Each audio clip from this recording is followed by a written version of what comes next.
Yes, good morning, students. Yesterday, we have left the topic on literary source for the study of ancient history. Once again, I am repeating the issue. Issue is the historian has to work as a detective, as he is supposed to peep into the hidden facts of history which have occurred hundreds and thousands years back. How is it possible?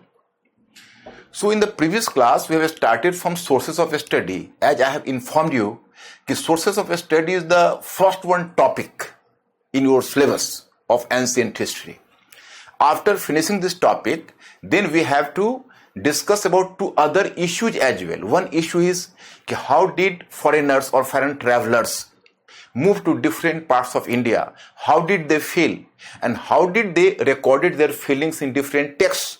Today, these texts are working as the source of material for the study of ancient history. So that is very important for us. That is very important for historians, and those who are just working on the research. Now point is, today or yesterday we have left the topic, you can recall the thing, on literary evidence and Brahmanic source, Buddhist source, Jaina source, then even non-religious literature we have gone through. Now the last one is significance of literary evidence. We have to go through significance of literary evidence. Significance of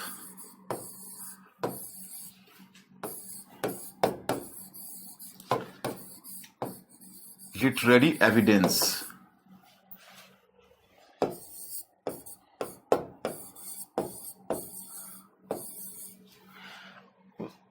Clearly here I will mention about the three important factors.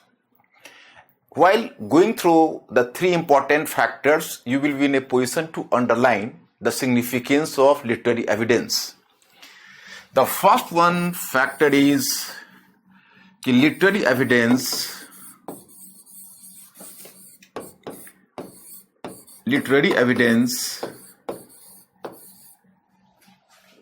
gives a very comprehensive picture.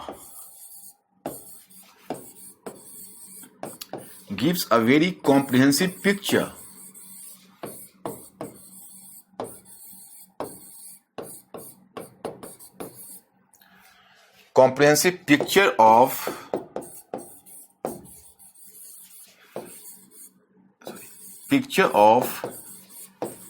any specific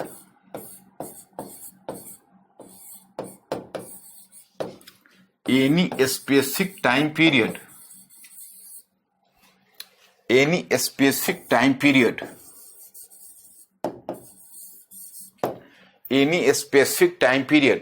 Just 1 minute. Here you can recall, as I have informed you, for the sake of convenience, we have divided the topics of ancient history in two parts. First part is the part first that consists of prehistory and proto-history. Here we have to deal with a lot of topics. But can you imagine? Will you have the comprehensive information about any specific time period? Not. Even Harappan civilization, which is a well-built civilization, the first urban civilization, one of the earliest civilizations of the world. But even today, our research scholars, archaeologists, historians are fighting with the research work, but they are not in a position to know even about the true nature of the ruling class, the social organization of Harappan people, even their philosophical ideas which have been reflected in contemporary religion. But you will not find such a case in any specific topic from Vedic period onwards. You will have the comprehensive ideas about philosophical or metaphysics, social organization, political organization. Even the nomenclature of the officers are clearly mentioned there. So here you find the first significance of literary evidence. Then the second one. What is the second one we have to observe?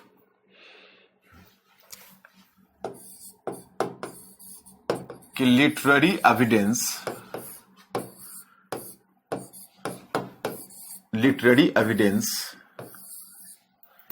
or literary source, even you can use the term source, can throw light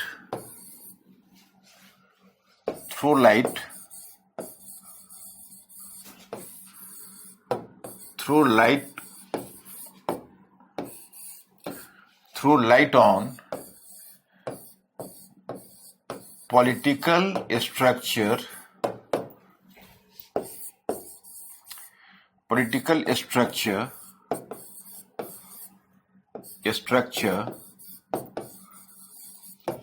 social organization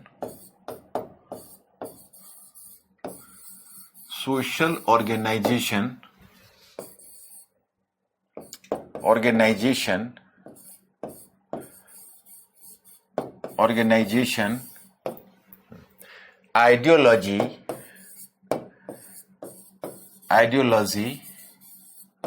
and value system of the time.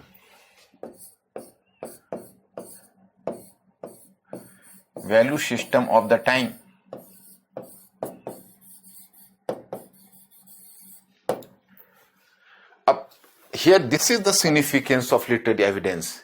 Here, archaeological evidence, or you can say objective material, are quite unable to reflect such specific things like political structure or administrative structure, the social organization, cultural values, ideology, etc.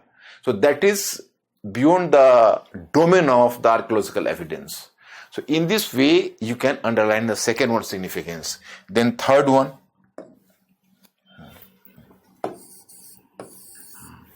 recently after the use of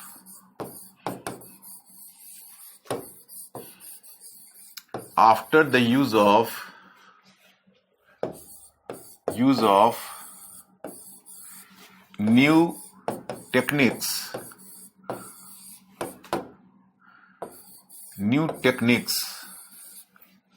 such as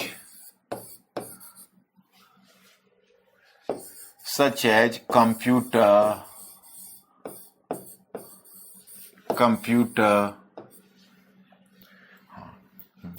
linguistics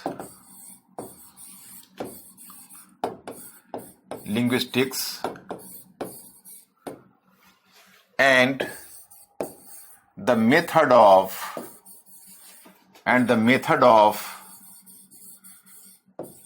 comparative study of the text. We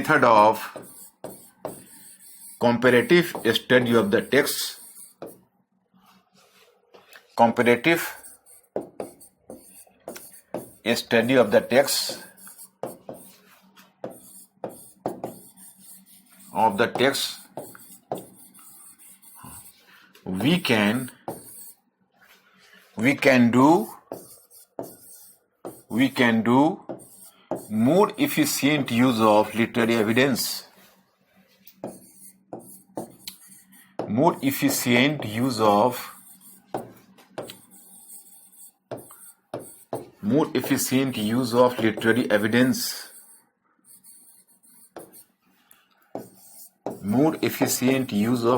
evidence. This is the third one point. I think you will not find any difficulty. Suppose if you have to evaluate the literary evidence, so even you are supposed to give focus about the specific technologies which are being used in better, you can say, the interpretation of the literary text today. For example, you can say, earlier one of the biggest problem is, I'll discuss with you later, is the problem of interpolation. Suppose some specific text has been written by different authors and in different periods of time. So whenever you are just working as a detective, at that time you will find problem in discovering which specific part has been added. So there now computer has come into use. Computer is just try to find it out. sometimes the knowledge of linguistics as well. And in order to deduce the better knowledge of the specific thing or a specific period, now new method has been adopted through comparative study of the different text. Even without the support of archaeology, you will try, even on the basis of literary evidence, the better ideas or the better informations about any specific period. So that is also important, So as for significance, we have to mention only the 3 points. These 3 points are sufficient.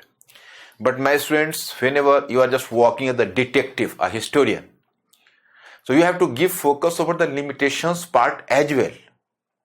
And the limitations part is much important for us. So that's why here we have to give the focus over limitations.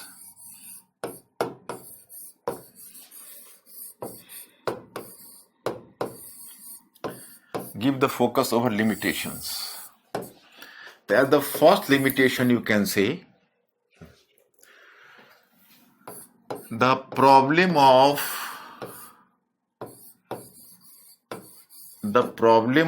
authenticity. The problem of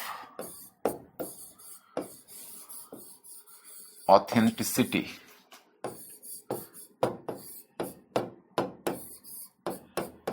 The problem of authenticity. A problem of authenticity means interpolations are visible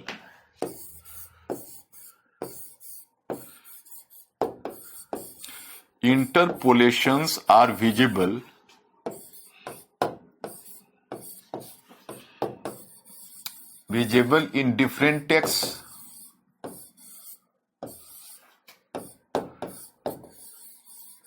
Visible in different texts.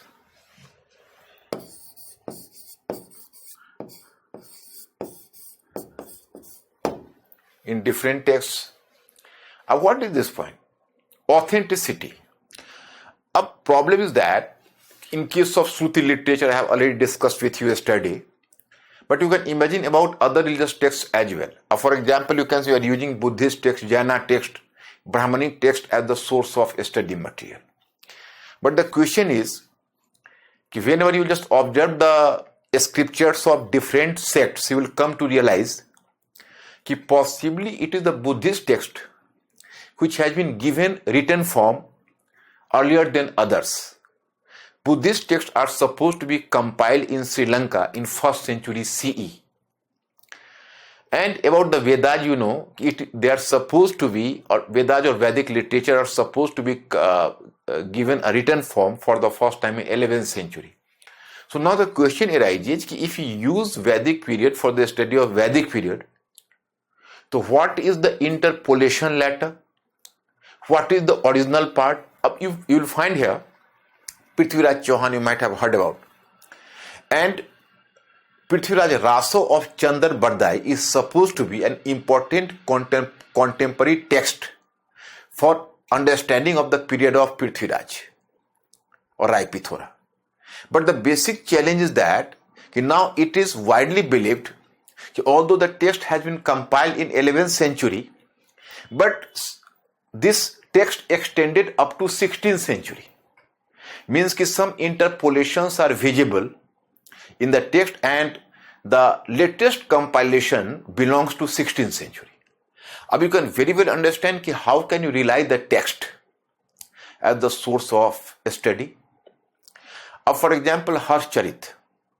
So, but in Harshcharit, the point of Harshcharit I will discuss later. This point number 1 should be clear. Point number 2, before using a text, the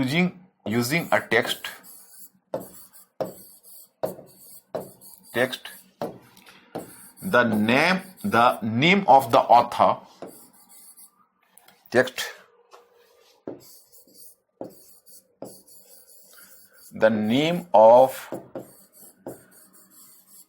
the author, the name of the author, the place,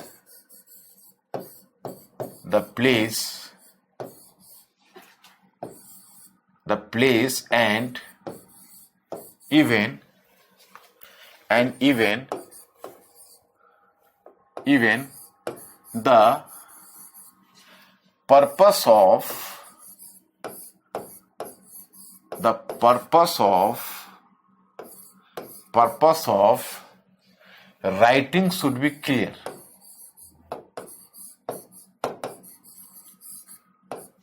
writing should be clear. Purpose of writing should be clear. Purpose of writing should be clear.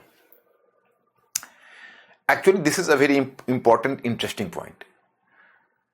Actually, whenever you are using a text,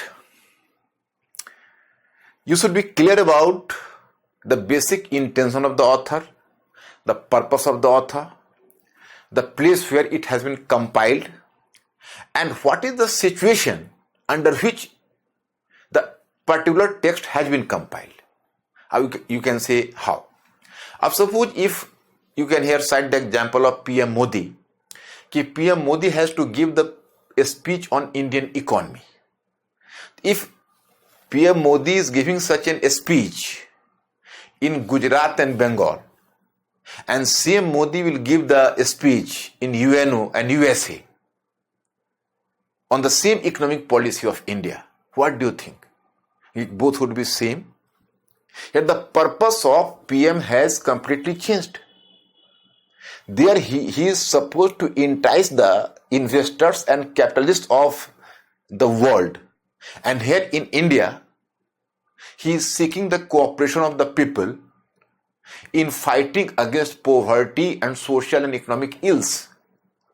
So obviously you can say the nature of the speech is going to change. The same happens in case of the text of ancient India. If this is not clear, purpose is not clear, the place of the compilation is not clear, and the basic intention and situation of behind the compilation of the text is not clear, so then you will not do justice to the text. Third one, you can say in literary text,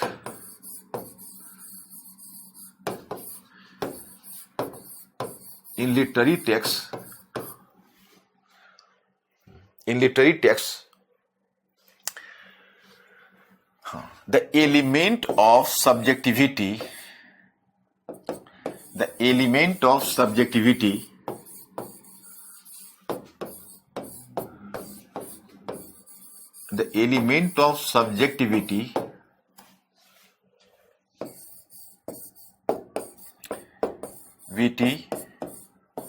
appears to be dominant.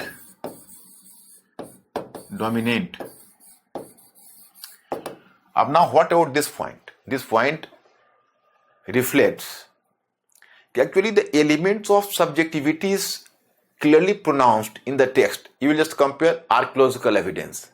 So archaeological evidence appears to be slightly more objective or more objective in nature. But here you can say that the personal ideas, feelings, ideology of the author is supposed to resurface itself. Where we can give the example, earlier when Harsha was projected as great on the basis of one word of Harcharit or account of Hwensang. But now historians started to interpret the account of Hwensang and Harcharita one word more critically. Firstly, they started to and they preferred to read about Vanvat and Hwensang, and then they were interested in what Vanvat and Hwensang have stated about Harsha. Because their writing should not be neutral writing, as they were patronized by Harshvardhan. So here I have to inform you, in this way, whenever we are just doing writing some text, so you should be clear about the fact, or you can say exploding some text, the element of objectivity is much important here, which is not possible. And next one point we can say as the point number 4th, a number of texts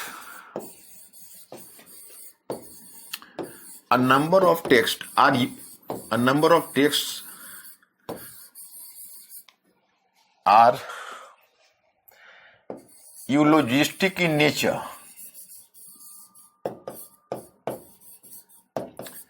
Eulogistic in nature. Eulogistic in nature means it is hurling uncritical praise on the king or on the master. So it is supposed to be eulogistic in nature. That is eulogism. So in this way means कि जिसको कहते हो बहुत ज़्यादा तारीफ करना. So here you can say कि the actual facts are being tempered with the objective of bringing the master into the good humor. So that is one of the limitations of the text. One more point we can mention as the 5.1. Religious texts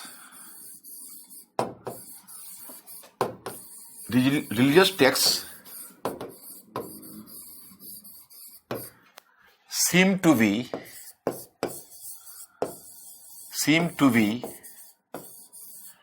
guided by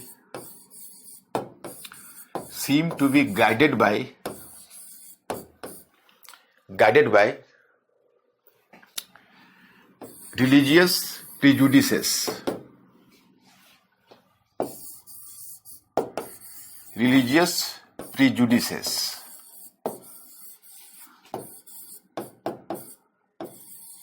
prejudices. Up here you can very well imagine if one word, if Huensang or Fahian have written about the Indian condition, so it is true that they were guided by Buddhist ideals.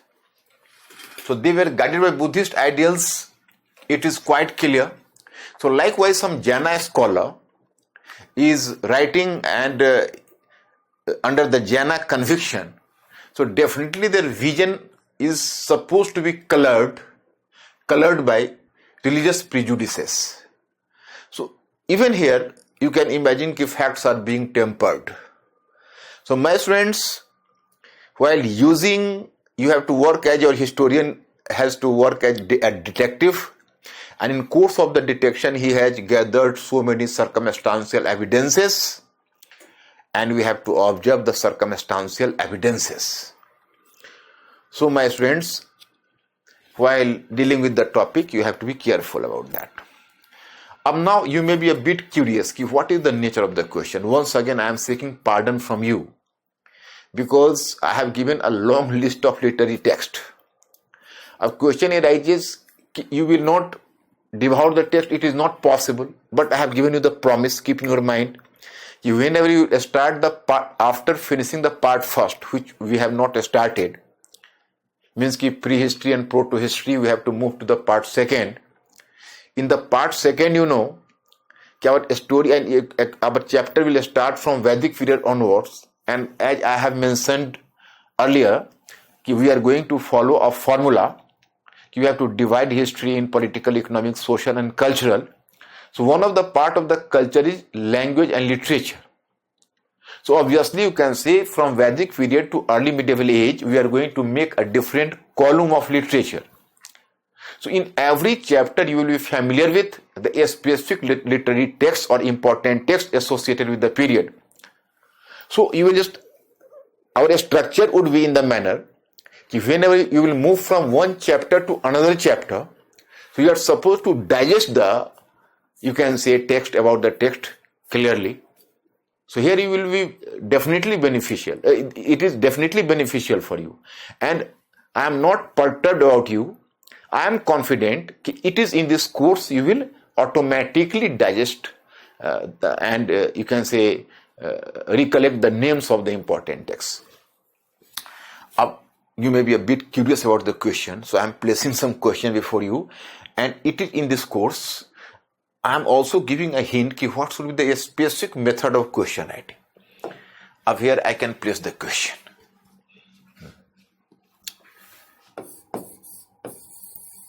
How far is, or how far does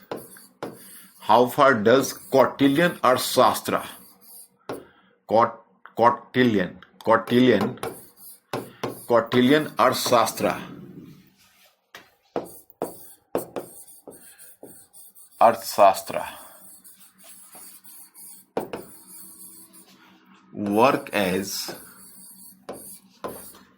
work as a significant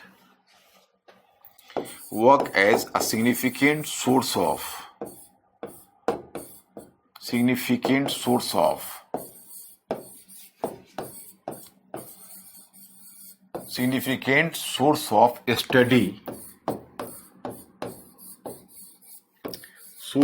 study of Maurya period. But here, dear students, here we are just realizing here a slight challenge before you. What is the challenge before you? Because you are not familiar with Maurya period. What I have told you earlier, these sources of study, simply I have given to you the primary knowledge. The true knowledge will you gain whenever we have to move from topic to topic, from part first and part second. So while dealing with every topic, whether it may be prehistorical phase or proto-historical phase or historical phase, whatever topic we have to move through, so obviously we have to deal with certain things there. And the thing is, there we have to work on the sources of study separately. Because whenever you will find a question on sources of study, you will come to realize on this topic, normally the questions are not independent. The questions are consciously linked to the specific topic.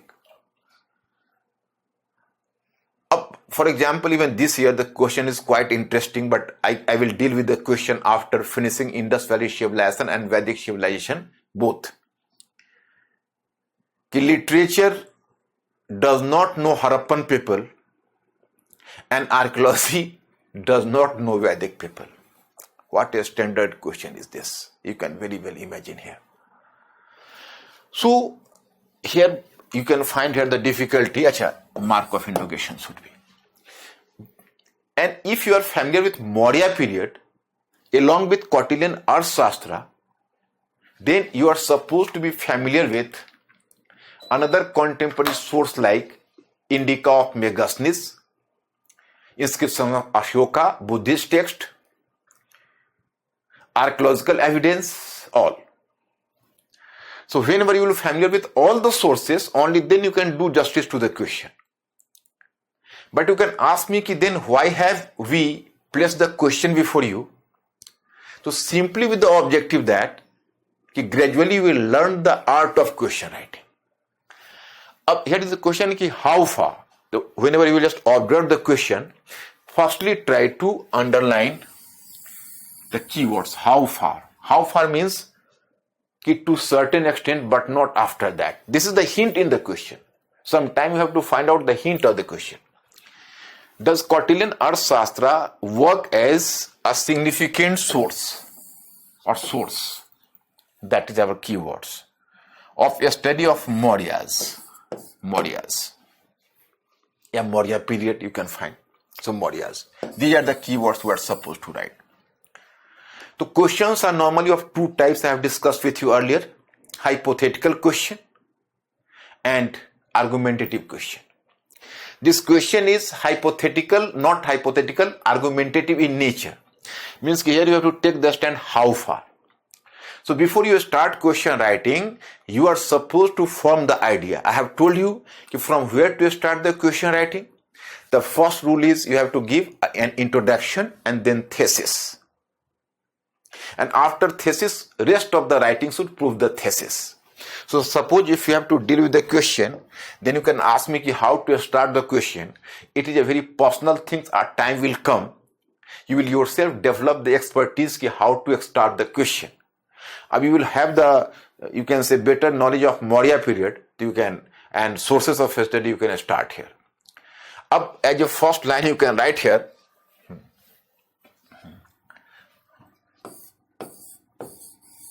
कि कौटिल्यन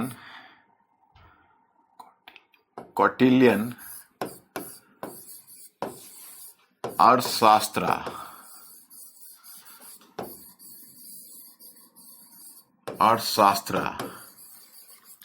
Quotidian Arthashastra is an encyclopedic, is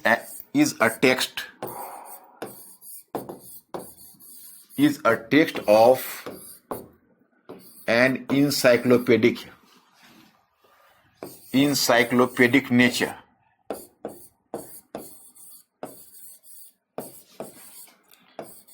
Encyclopedic nature means ki the vast text. It is simply, some bombastic term. Encyclopedic nature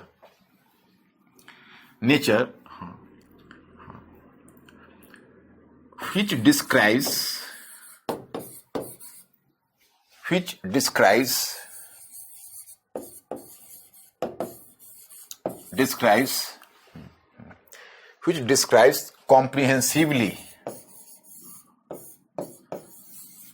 comprehensively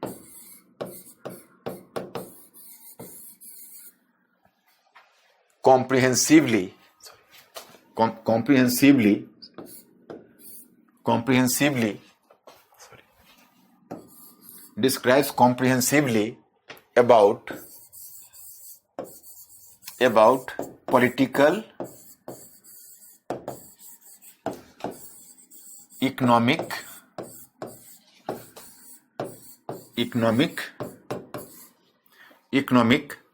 social and cultural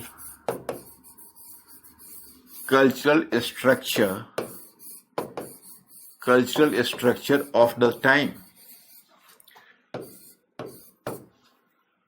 Even in place of a structure you can write cultural condition of the time. This is quite subjective. Whenever you will start writing, so then you will be confident, your pen will automatically move in this direction, in that direction. Once you are supposed to gain the confidence, you can imagine one thing. If you might have learned the art of driving, initially everybody feels let down. No, it is beyond my capacity to drive an automobile. But gradually, how confident you feel, and it becomes the part and parcel of your whole routine. The same happens in course of writing as well. Once you will gain the knowledge, you will start work.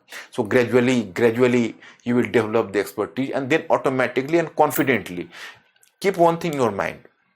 For the success and or for excellence in any field, the first is the hard work, and the second one thing is confidence. But this confidence comes from the hard work. It is another thing. But sometime even after hard work, confidence does not come. But be clear, for success, confidence is also essential. And that will come in course of time. Through hard work, through regular practice, and slightly a positive approach will inculcate a positive, you can say, environment. So this method should be followed. In this way, condition of time. Condition of Maurya period, the Maurya period. So this is our introduction. But point is that, what is the question? Recall the question. How far do you agree? And how far does it work? It means that the question has itself given a hint. You should not agree totally. And whenever you have made a study of literary evidence, so as the source material, you already know the limitations of literary evidence as well. So obviously you can say you are supposed to stop here and give a slight hint in your thesis towards limitations part as a slight hint. What is the slight hint here? From here, one line you will just write after that. But considering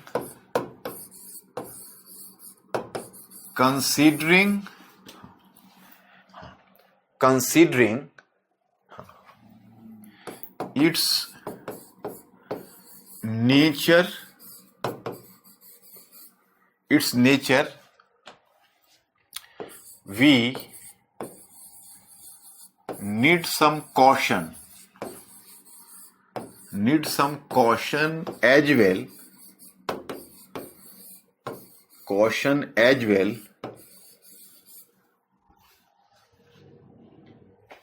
while using it as source of study.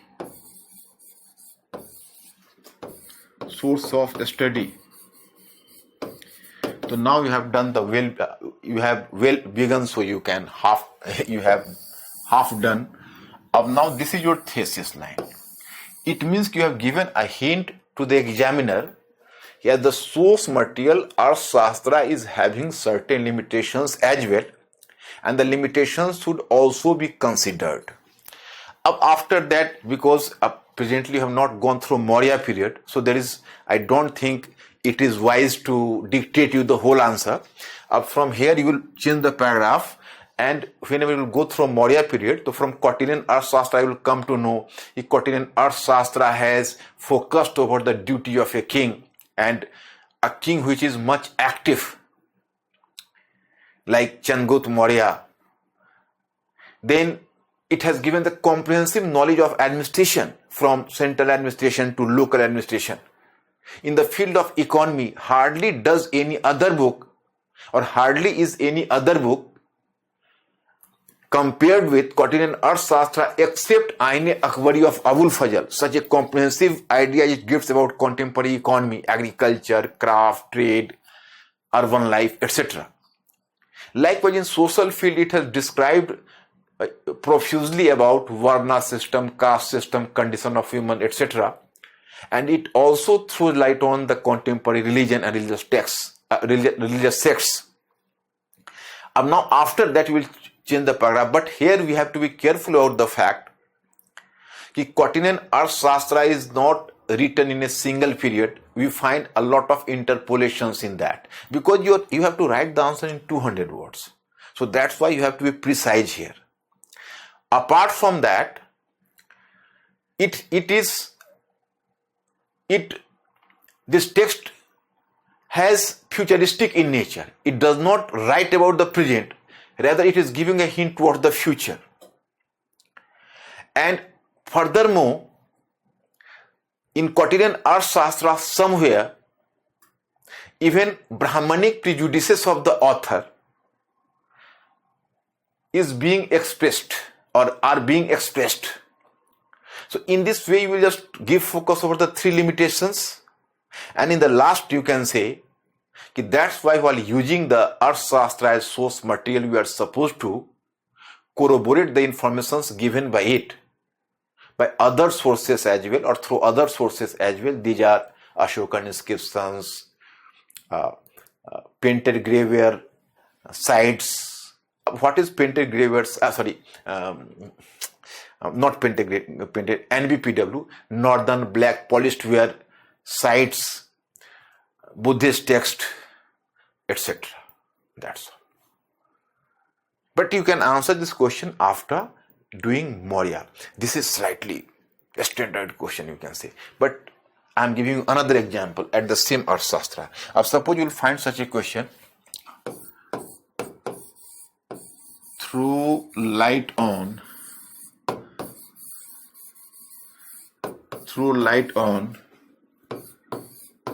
Arthashastra.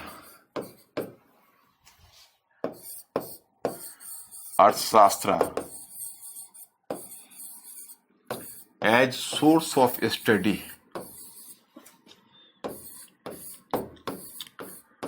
Throw light on Arthashastra as source of study. Throw light on Arthashastra as source of study of Maurya period.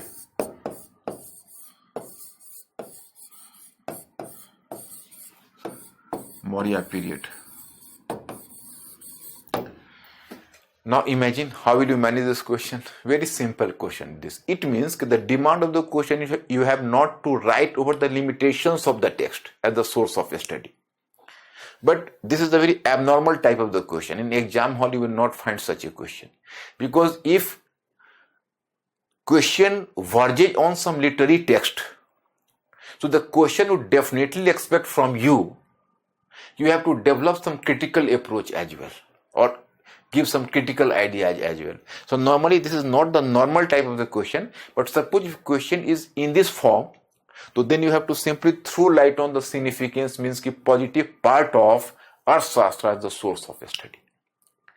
So here my point is, my students, the question is itself giving a hint towards answer. In humanities paper, nothing is full and final. They are the it is not simply true of history, in other social sciences as well. So far as the question of abstractions are concerned, you will find abstractions in other social sciences more than you find in history. Because in history, at least there is some narrative as well. So there is not a scope of such a large abstractions or, a scope for going into such a deep abstractions as you find in case of other social sciences. But here you have to be clear, just like onions you find, you are just opening one cover but another cover is still waiting to be opened. The same happens in case of any humanities paper. There are the 4 ideas, 3 ideas. But which idea we have to give priority? So in the most of the time, questions are themselves giving the hint. Suppose they will use the term simply explain or analyze. It means you are analyzing the same ideas. But if they will use the term critically analyze, it means we have to give focus over the pros and cons both, and then you have to take the stand. So my students, this is the literary evidence, but this literary evidence is not over. You are supposed to give focus over now archaeological evidence as well. So we have to work on archaeological evidence. Archaeological sources of this part is important for you. We have already covered the topic like literary evidence. Now we are supposed to move to other source. Once again, recall the topic. We are working as the detective. Historians are working as detective. They have to detect the things. So whenever they are just like the detective, they are detecting the things. So they need some sort of evidences. One evidence is literary evidence, another is archaeological. So we have to observe here archaeological source.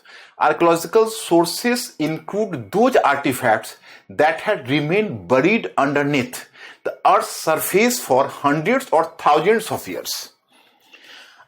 In literary evidence, they are compiled in, manuscripts, earlier in Burjpatra, Talpatra, and later on paper, when paper came into use in India for the first time in 13th century in Gujarat. Earlier than that, they were written on Talpatra, that is the leaves of the tree. Now, archaeological evidences, so they are just the, materials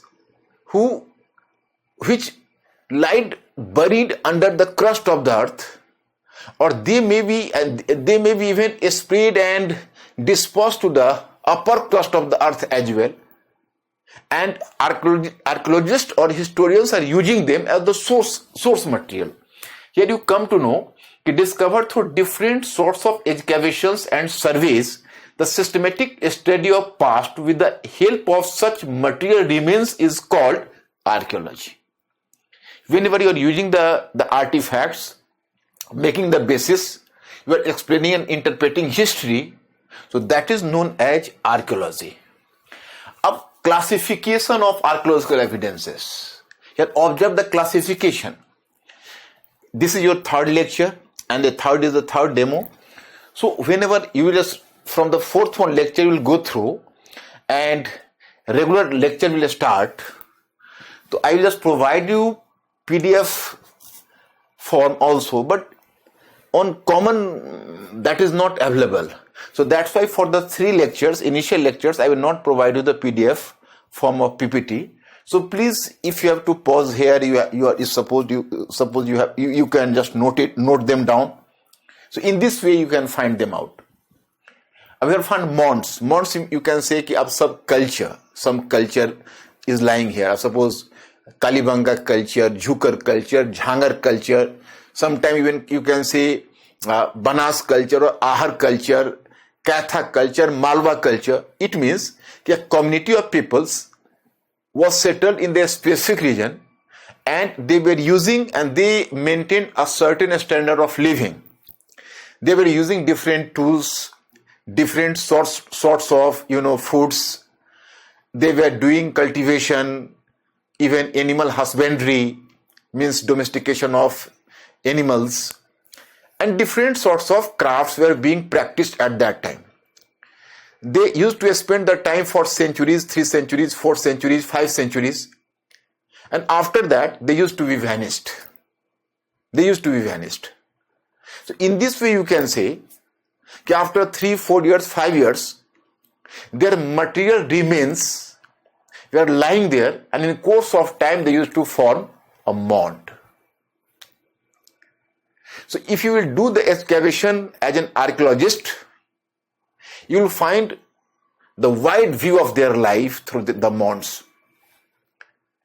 Such mounds are visible in different parts, what you know later as Harappan civilization. So this civilization was discovered after the excavation of a mound in Montgomery district of Punjab. First, this mound was noticed by a British scholar. His name was Charles Mason in 1826 itself. But Charles Mason could not take any initiative. Later, when Cunningham, just working as the head of this archaeological department, so it was Cunningham who in 1872 confronted the mound, and he expressed a specific interest about the knowledge of the mound, and it is from here the background for the discovery of Harappan civilization started.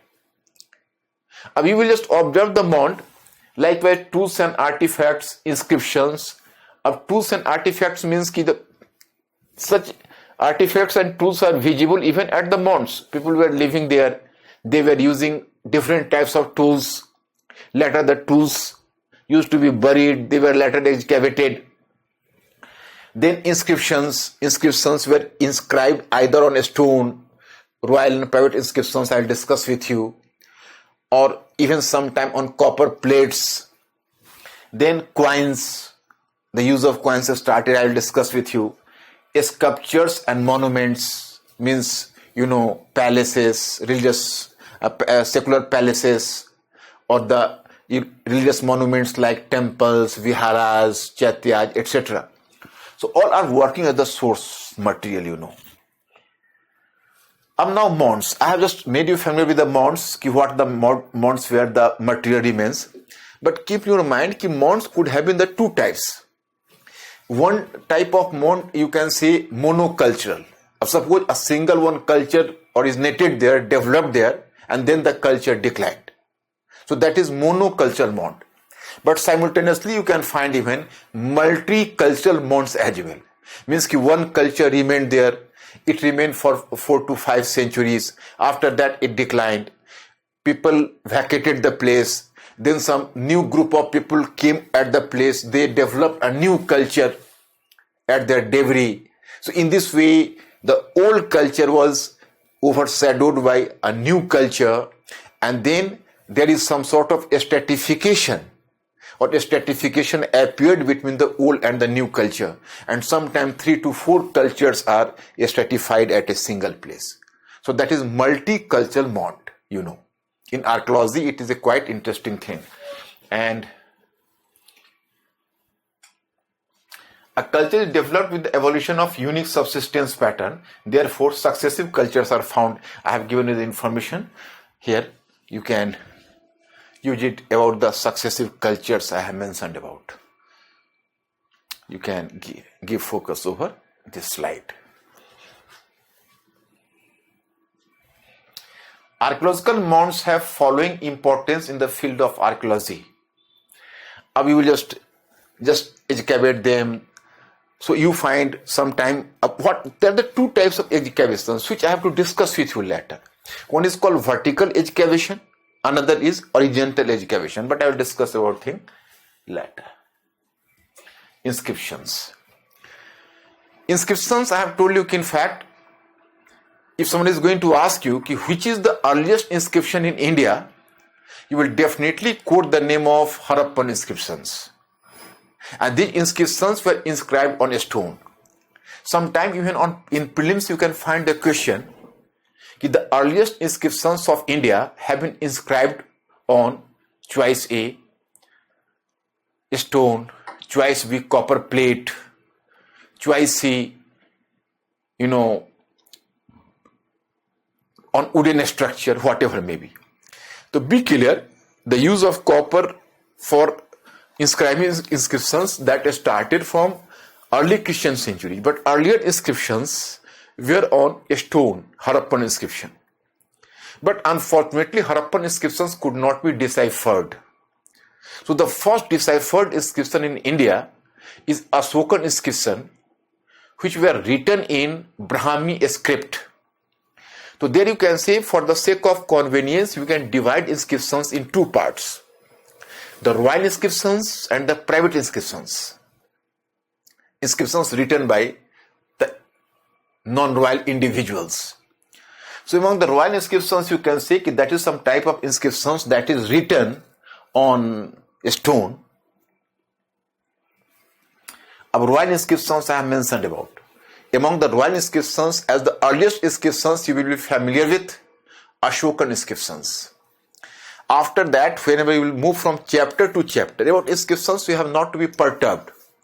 I am giving the assurance that whenever you will move from chapter to chapter, particularly from Vedic period onwards, so you will cross Buddha period. From Buddha period you will not find any inscription, but from Maurya period you will find the inscription of Chandragupta Maurya, Sohgaura inscription and Mahasthana inscription. Then you will find a number of inscriptions of Ashoka. They were just written on pillars as well as on a stone. So these are classified in four categories, 4 to 5 categories. Then comes the inscription of Dashrath, the grandson of Ashoka. That is Nagarjuni cave inscription. Nagarjuni is the hill, and that is situated in Gaya. So Dashrath, even Ashoka has built some caves in Barabar. Barabar is the Barabar hills in the same Gaya, and after building such caves, he donated the caves to Ajiv Kaj. Ajiv Kaj was a religious sect, and Dasratha also donated to Ajiv Kaj, and there he engraved some inscription. After that, the famous inscription is the Junagadh inscription of Rudradaman. Although even Ashoka has left one inscription at Girnar. Girnar and Junagadh is the same name in Gujarat. And at the same place, Kathiawar, and at the same place you will find even Rudradaman has left an inscription. And not simply that, surprisingly you will come to know that Mauryas could appoint an officer there, and Maurya, Chandragupta Maurya and Ashoka, one built Sudarshan Lake, another just built a channel from Sudarshan Lake. So Ashokan inscriptions don't give any information about that. It was the inscription of Rudradaman from which we come to know about a Pushgupta, that was an officer of Chandragupta Maurya, and he built the famous Sudarshan Lake. And then at the time of Ashoka, there was an Yavan officer. His name was Yonat Tusasp. So you will come to know from his inscriptions. Interesting thing.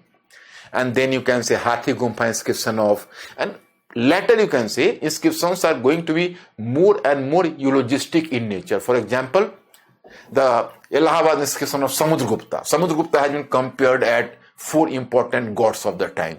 So in this way, the inscriptions are going to be more and more eulogistic in nature.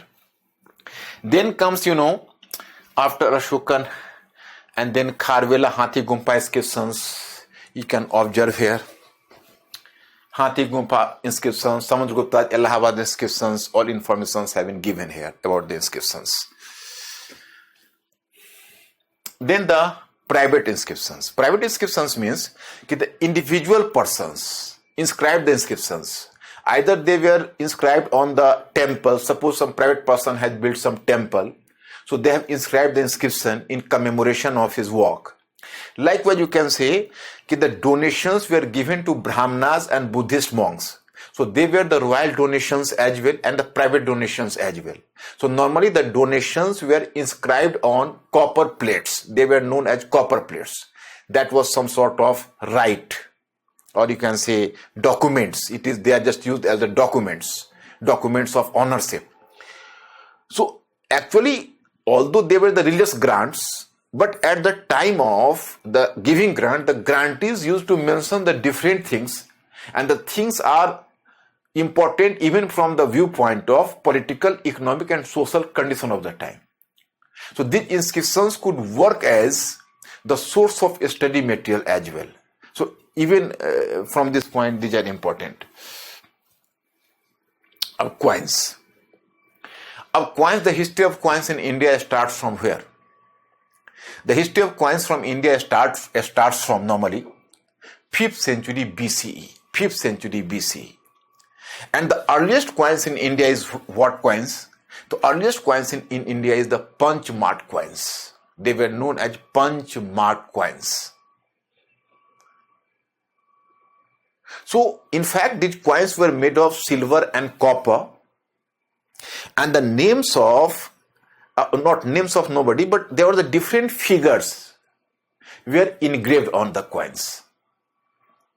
So they were known as the punch mark coins, and they were the earliest coins from 5th century BC onwards. From these coins were not issued by the kings, rather by merchant organizations. So from these coins, we have more information about the economic condition of the time and economic activities of the time. But later you will come to know it is from post-Maurya period onwards.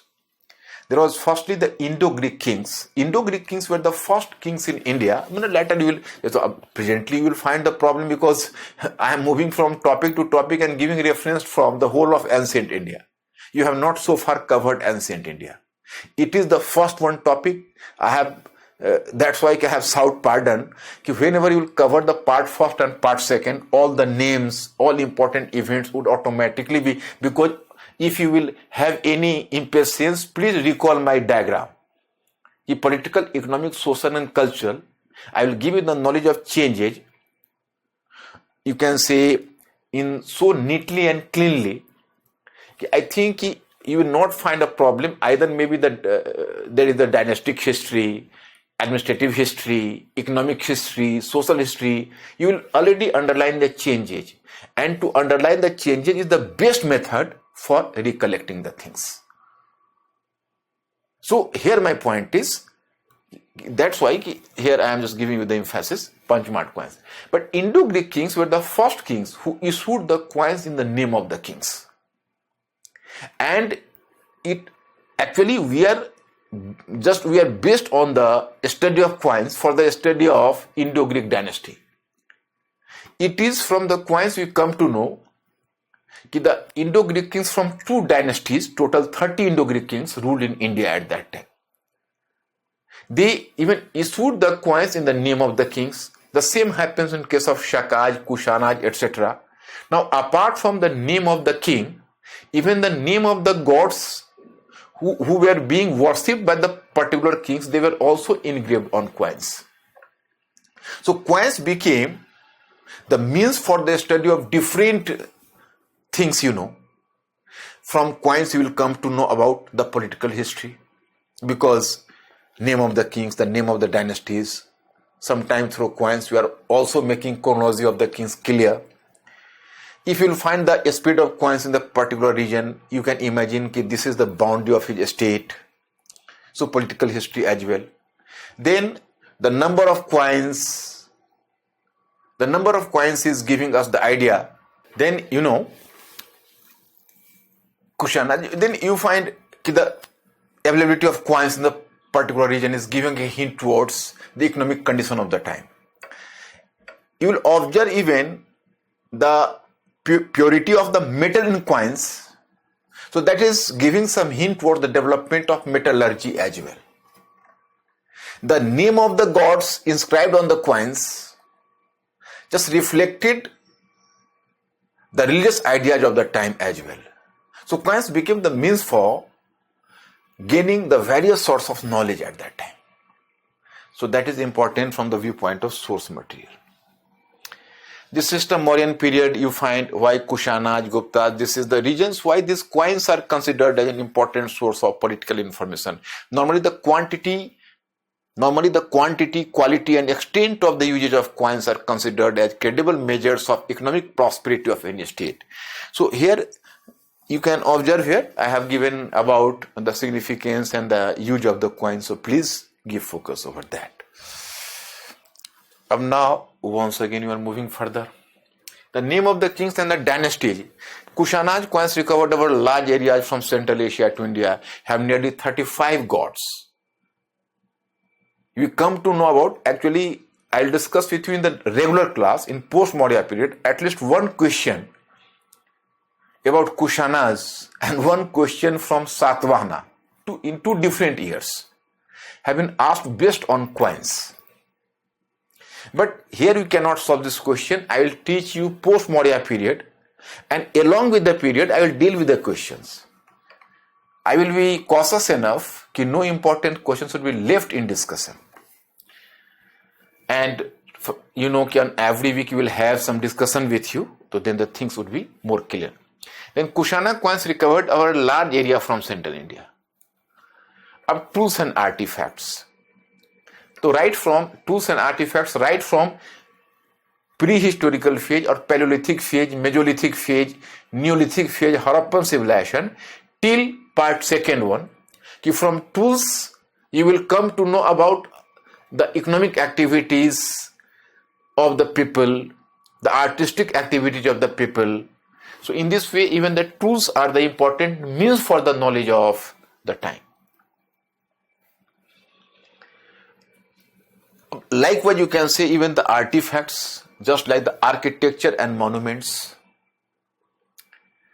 Architecture and monuments could have been classified in 2 parts. One part is palatial buildings, that is secular. So that is giving a reflection about the royal, life and political history of that time. And within the palatial and palace, you will find some gods, temples, etc. So that is reflecting the even religious ideas of the time. But apart from that, monuments, the evolution of art, there is the one important question over that, which I will discuss the question in the next one class on this, the same monuments as the source material. So you will find vihara, chaityas, temples. So you can make a study of these monuments for the study of the period. So that is important for you. How are the archaeological explorations done? This is the very important thing for you, because in your syllabus they have consciously used 2 terms. One term is 2 terms, exploration. Another term is excavation. Means that they are asking you the question, although so far you will not find any specific question on this issue, but they have asked you the question, how different archaeological sites, because there is the development of the concept of field archaeology. So in the study of field archaeology, they are posing the question how the particular site is detected. That is the one thing. And once you detect the site, what is the method of excavation? because in archaeology excavation is much important. So after detecting a site, how are you making excavation? So here this topic is going to deal with how are the archaeological explorations done. Firstly, explorations. Usually there are two methods, traditional methods and second one is the new methods, or innovative methods. In traditional methods, one is chance discovery. Now you can say, what is chance discovery? Just recall. Very soon, and you can say, just earlier I have told you about the discovery of Harappan Mount at Montgomery district. When Charles Mason moved in the region, or even Cunningham had visited the region and he confronted a mount. So he became extra curious. And then Harappan civilization was discovered later in 1924. The question arises, this is the example of chance discovery. Sometime you will find some shepherd is moving in a region and with his sheep he was just moving. In the meantime, he was taking a stick into his hand. This stick has just collided with a copper plate. He was curious. He just observed there that there was some copper plate he found, and there was some letters were inscribed. So he just moved to the village head. Village head became curious. Oh, this is something new, and he just passed this object to archaeological department. So archaeological department visited the place, and later he started sample survey. So a new culture has been discovered there. So that is the classical example of chance discovery. In this way you can say chance discovery was being made. It is very obvious. Then you find after there's a Charles Mason I have just mentioned here. Apart from that you find literary description. What is literary description? Suppose some author, Wen Sang, had visited different places of India. So he had just talked about the Buddha statue. He has talked about some town. But today, this town is not visible. Buddha statue is not visible. So historians noticed that Wen Sang visiting this place had mentioned about the particular town. So this town should have been buried under the earth. So then archaeologist becomes curious and he starts sample survey. In this way, some new places are discovered. It is said that Wen Sang had left his description, and following the description, there was an archaeologist in India, B.V. Lal. He carried excavations at some places. So in this way you find, likewise you can say Mahabharata. In Mahabharata there is Hastinapur has been mentioned. So what was the location and possible location has been mentioned. So on this basis B.V. Lal started excavation, So this is known as literary description. Even the literary description sometimes results into discovery of a new town. Then comes another issue, novel methods. This is the old method. But what are the novel methods you can say? Novel methods are nowadays numerous techniques in the area of field archaeology have proliferated. How is this proliferated? Use of artifacts for aerial photography. Now through aeroplane you are taking the photography, and it is from aeroplane itself you are noticing, thinking, no, this is the region and this is the place, and this place is important from archaeological point of view. Likewise, you find here the term remote sensing using satellite. Remote sensing. Satellite is so efficient, you suppose here is some needle has been fallen from your hand, your eye would not detect, but the satellite will detect from above. So even the satellite has done a lot of work in discovering new sites. Then comes the turn of use of electronics devices. Sometime at a place you are expecting that there is some new culture is just buried there. You have placed there the electronics device. An electronics device itself is giving the information, yes, this is the place here. Likewise, thermoluminescence dating. Thermoluminescence means that suppose some pottery, etc., they have been put into the fire much earlier. So through this method, you are just detecting their time period. Then comes pollen analysis. Pollen means in flower, pollen. So through pollen analysis, you can detect what is the quantity of rain, etc. And ethnoarchaeology. Ethnoarchaeology is a new thing. Here the point is, today you can very well observe, suppose there is some ancient community. For example, you are making a study of Harappan civilization. In Harappan civilization, I will discuss with you that Harappan people were just manufacturing the specific type of jewelry that is known as bead. Bead means bead was that was from made of steatite, sometime even some metal. They used to give it first just like the shape of a bar, rectangular bar. Then they are just cutting it in the size of the round. And after that, they were piercing it through, and after piercing, they were placing there a thread.